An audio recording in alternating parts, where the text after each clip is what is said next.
Bridge.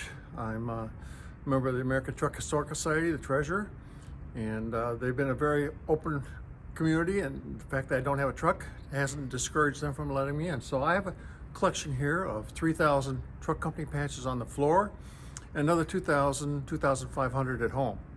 And I like to take them around the country during the summer months and share them with other truck enthusiasts, and sometimes really get pleased by the stories that I'm told. Half I can believe and half I don't. But I started this hobby back in the early 70s. I started working for International Harvester at their Fort Wayne assembly plant, where we built the Galaxy series, the Transtar, the Paystar, the Fleet Star. And additionally, we had the Scout. And I started to build the model trucks and had a great time with that, but I moved 2 times for the company and the trucks did not move very well. So as they fell apart, I decided there's got to be something else, and truck patches. So I started writing companies, and oftentimes they would send some, and then stop for a short period of time to spend my money on my children, and now I'm spending their money on me. So about 2004, 2005, I had 500 pieces in my collection, and now, as I said, I've got well over 5,000 pieces in my collection. Bought several collections, that type of thing, but the ones I really like, really appreciate, are the companies that took some time to design their patch. Not just simply put Fred's Trucking on it, but put some color in it, that type of thing. And one of the patches in here that I really like is Mrn Transportation. And I ask people, well, what do you think it is? And once I tell them it is, it's very obvious to them what it is. It's a mushroom, looks like a mushroom with an M over a T, and it's Mrn Transportation.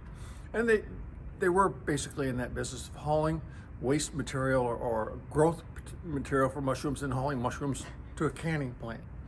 I have areas that are specifically about the truck companies, the OEMs. A very exciting thing to see some of the OEMs that have gone away in the last years. I have a section on trailers that are obviously very, factory oriented. My collection focuses on common carriers. I don't do captive or private carriers. These companies made money hauling somebody else's merchandise. So you won't see a Texaco or a Sunoco or a Sears or a Walmart patch in my display.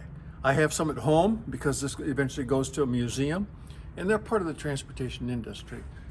But actually there are sections, a unique section here in that I tell people once they get to here, they've crossed the border, because these are all my Canadian companies. They're very hard to come by, and I don't know if it's because Canadian companies don't have patches or not, but yet today, more and more of the freight lines you see are based in Canada.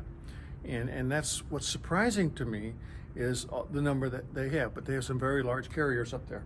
Another one that they ask me about quite frequently is, what's the oldest patch in the display? And I have to come around here to this one. And probably those one is this Mrn Transportation Company.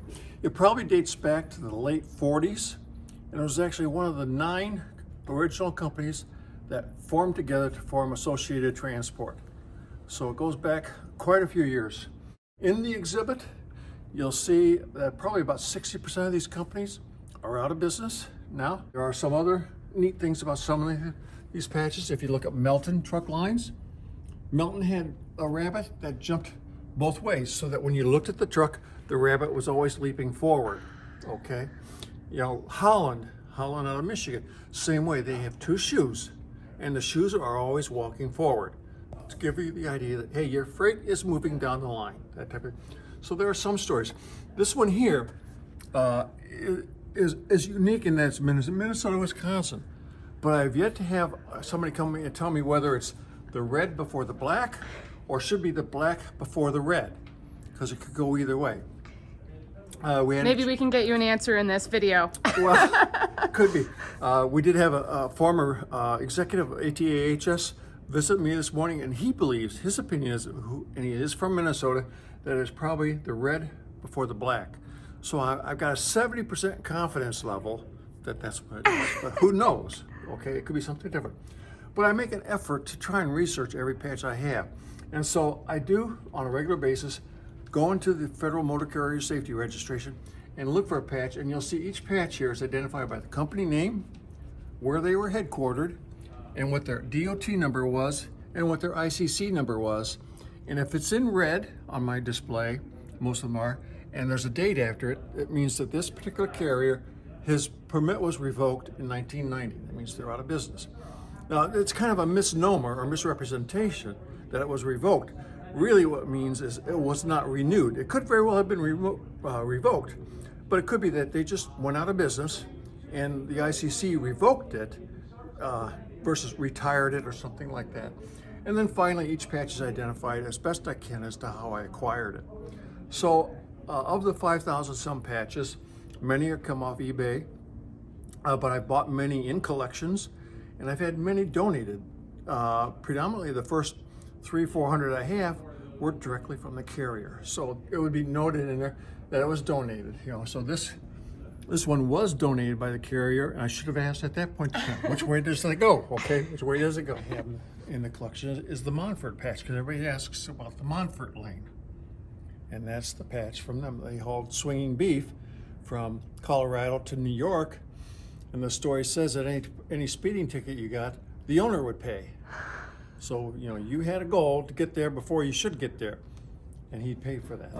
Another favorite one of everybody is over here. Everybody remembers the blue-eyed Indian, the Navajo.